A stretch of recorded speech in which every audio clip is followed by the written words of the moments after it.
नमस्कार, ज्ञान फॉर भक्ति में आप सभी का स्वागत है। मैं हूं आपके साथ अंशुल भारद्वाज। नवरात्रि के इस खास कार्यक्रम में आज हमारे साथ जुड़ चुके हैं एस्ट्रोन्यूमरोलॉजिस्ट प्रिया राज जी। इनसे हम जानेंगे नवरात्रि के महत्व के बारे में, महागौरी की पूजा अर्चना कैसे करें, उनको क्या अर्पित करें और किस मंत्रों का उच्चारण करें। तो सबसे पहले तो बहुत बहुत स्वागत है आपका प्रिया जी। नमस्कार अंशुल जी, और आपके सभी व्यूअर्स को मेरी तरफ से a very very happy Navratri. जी, आपको भी नवरात्रि की हार्दिक शुभकामनाएं। तो चलिए शुरू करते हैं। सबसे पहले तो मैं आपसे ये जान लेती हूँ कि नवरात्रि क्यों मनाते हैं, इसका क्या महत्व है। तो बेसिकली देखिए, नवरात्रि का जो त्योहार है, नवरात्रि जैसे कि जी सिंबलाइज करता है 9 रात्रियां।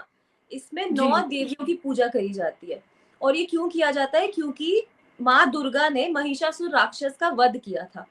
तो बोलते हैं जी ना, victory of good over evil, मतलब बुराई की हार हुई और अच्छाई की जीत हुई। तो उसको सेलिब्रेट करने के लिए माँ दुर्गा के 9 रूपों की पूजा करी जाती है। नवरात्रि के 9 दिन हर देवी के अलग रूप की पूजा करी जाती है, इसलिए नवरात्रि मनाई जाती है।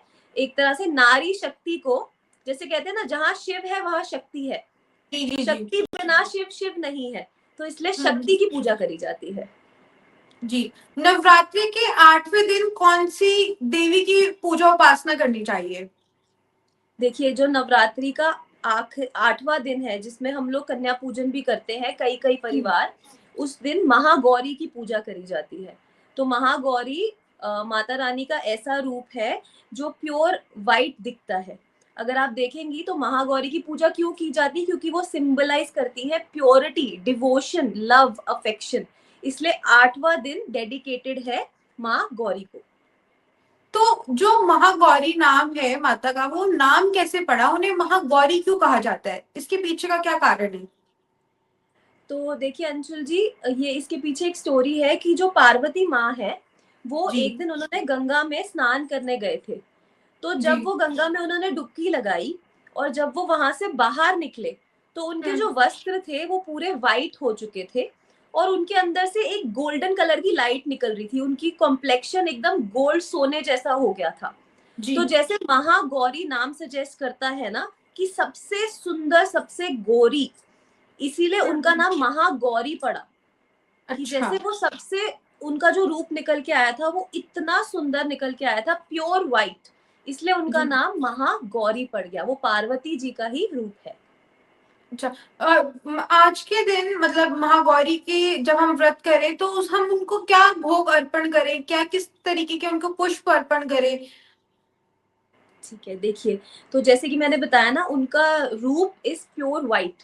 तो जी इसलिए आज के दिन सफेद मिठाइयाँ, स्पेशली नारियल, उनको बहुत पसंद है, प्रिय है। तो आज के जी दिन नारियल उनको जरूर अर्पित किया जाता है। साथ साथ नारियल से बनी हुई मिठाइयाँ, मिल्क और सफेद रंग के फूल उनको बहुत प्रिय है। तो जितनी भी व्हाइट कलर की चीजें हैं, आज के दिन व्हाइट कलर के प्रसाद का भोग लगाया जाता है। तभी आप देखें, जब भी कन्या पूजन करते हैं तो उसमें नारियल जरूर रखा जाता है। कन्या कंजकों को जी नारियल के टुकड़ा भी जी प्रसाद में, भोग में दिया जाता है। तो इसलिए सफेद रंग, स्पेशली नारियल, आज के दिन बहुत इंपॉर्टेंस होल्ड करता है। उनके रंग का क्या महत्व है, ये सफेद रंग जो बोला जाता है, उनके रंग का क्या महत्व हुआ। देखिए, तो सफेद रंग जैसे क्या क्या इंडिकेट करता है? सफेद रंग होता है प्योरिटी का, जी सफेद रंग होता है पीस का, हाँ सफेद जी रंग होता है मेडिटेशन, शांति का। हाँ कि जी हाँ मत जी तभी आप देखेंगे जितनी भी मेडिटेशन सेंटर्स है, मंदिर है, यूजुअली सफेद रंग के होते हैं, कि वहां जाके हमें एक शांति मिलती है। हाँ तो जी हाँ उनका जी व्हाइट कलर सिंबलाइज करता है एक तो उनकी स्किन का, और दूसरा प्योरिटी का। तो ये है सफेद रंग का महत्व।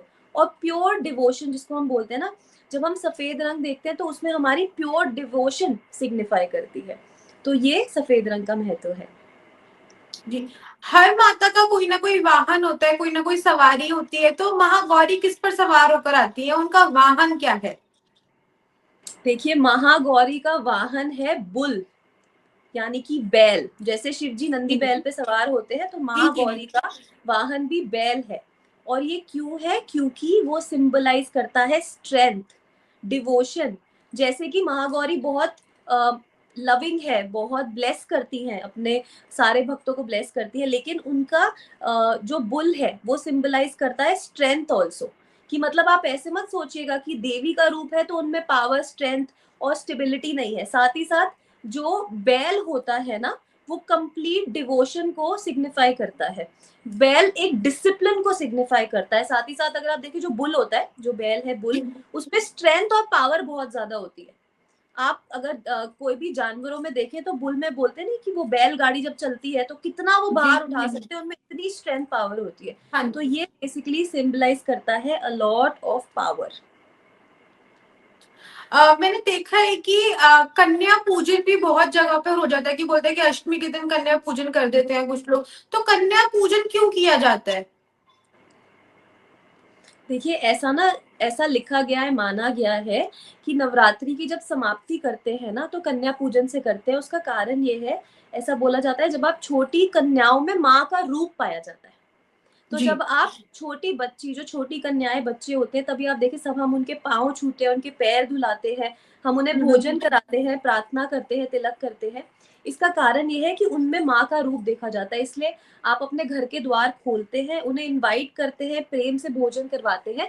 इसलिए अष्टमी के दिन कन्या पूजन करा जाता है। कई लोग अष्टमी नहीं तो नौमी के दिन भी कन्या पूजन करते हैं। तो जिनको स्पिरिचुअली ज्यादा कनेक्ट होना होता है, तो क्योंकि लास्ट डे नवरात्रि का होता है सिद्धिदात्री का, तो जिनको जी सिद्धि प्राप्ति के लिए करना होता है वो नौमी पूजन करते हैं। और अष्टमी का पूजन वो करते हैं जिनको ब्लेसिंग्स, डिवोशन, फैमिली, प्रॉस्पेरिटी, तो वो लोग अष्टमी वाले दिन कन्या पूजन करते हैं।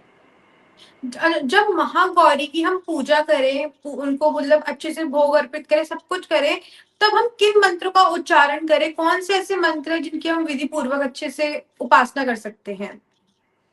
देखिए अंशुल, हर दिन का ना एक मंत्र है, हर देवी का एक मंत्र है, ठीक मंत्र है। है, हाँ जी। तो इस दिन का जो मंत्र है वो है ओम देवी महागौराय नमः। तो जी ये मंत्र को आप 108 बार जरूर, मिनिमम 108 बार उच्चारण करें, प्रे करें। नहीं तो 1008 बार कर सकते हैं। आप जितना ज्यादा करेंगे आपको उतनी पावर, उतनी एनर्जी फील होगी। ये मंत्र को आप जितना चैंट करेंगे आप देखेंगे कि आपको एक अजीब सी, अलग सी एक पॉजिटिव एनर्जी फील होगी आपके आसपास। तो आपको काफी अच्छा फील होगा। तो आप और आपके सभी दर्शकों को मैं यही बोलूंगी कि जब भी कन्या पूजन अष्टमी के दिन आप करें, उससे पहले 108 बार ये मंत्र का उच्चारण जरूर करें और आप खुद फील करेंगे एक अलग पॉजिटिव एनर्जी आपके घर में। जी, मैं आपसे एक और चीज पूछना चाहूंगी, इस कार्यक्रम को समाप्ति की ओर लेके जाते हुए, कि कोई एक ऐसी विशेष टिप हो या कोई एक विशेष उपाय हो ऐसा, जिससे कि हम माँ गौरी को अत्यंत प्रसन्न कर सके और वो सबकी लाइफ एकदम बहुत अच्छे से ब्लेसिंग्स कर दे दे उनकी लाइफ में। तो क्या हम जी ऐसा एक विशेष कर सकते हैं? जी। तो देखिए 8वें दिन नवरात्रि के जो महागौरी का दिन होता है, उस दिन जैसे कि हमने बताया आप कन्या पूजन करें, लेकिन जिनके घर में उस दिन कन्या पूजन नहीं होता, तो वो उस दिन भी छोटे बच्चों को जरूर कुछ ना कुछ तोहफा, मिठाई जरूर खिलाएं। और जी आज के दिन, महागौरी के दिन, 8वें दिन नवरात्रि के, अगर आप सफेद वस्त्र पहनते हैं, व्हाइट जी कलर पहन सकते हैं, लाइट गोल्ड पहन सकते हैं और पिंक कलर, ये सारे कलर सिंबलाइज करते हैं महागौरी को। तो अगर आज के दिन आप ये कलर्स पहनेंगे तो आपके लिए और शुभ है। उनके आगे सच्चे मन से, बिल्कुल छल कपट ना हो आपके मन में, आप प्रे कीजिए, वो आपको जरूर ब्लेस करेंगी, आपकी फैमिली को जरूर ब्लेस करेंगी। लेकिन इस दिन, आज के दिन, अगर आप बच्चों को स्पेशली ज्यादा, जिसको बोलते हैं ना, बच्चों को थोड़ा ज्यादा पैम्पर करें। अपने घर के बच्चों को तो देखिए सब करते हैं, जो अंडर प्रिविलेज्ड है तो उनको आप जी जरूर मिठाइयाँ दें, गिफ्ट्स दें, तो आपको और आपके परिवार को ज्यादा फायदा होगा, ज्यादा लाभ होगा और माता रानी आप सब पे सुख शांति बनाए रखेंगी। जी, बहुत बहुत धन्यवाद प्रिया जी आपका, हमारे दर्शकों के साथ इतनी सारी जानकारी साझा करने के लिए। महागौरी की कैसे पूजा करें, उनको क्या एक विशेष मंत्र से उनका जाप करें, सारी जानकारी देने के लिए बहुत बहुत धन्यवाद। और थैंक यू सो आज मच। के लिए बस इतना ही, फिर मिलेंगे एक नए कार्यक्रम में। तब तक के लिए देखते रहिए चैनल पर भक्ति। धन्यवाद।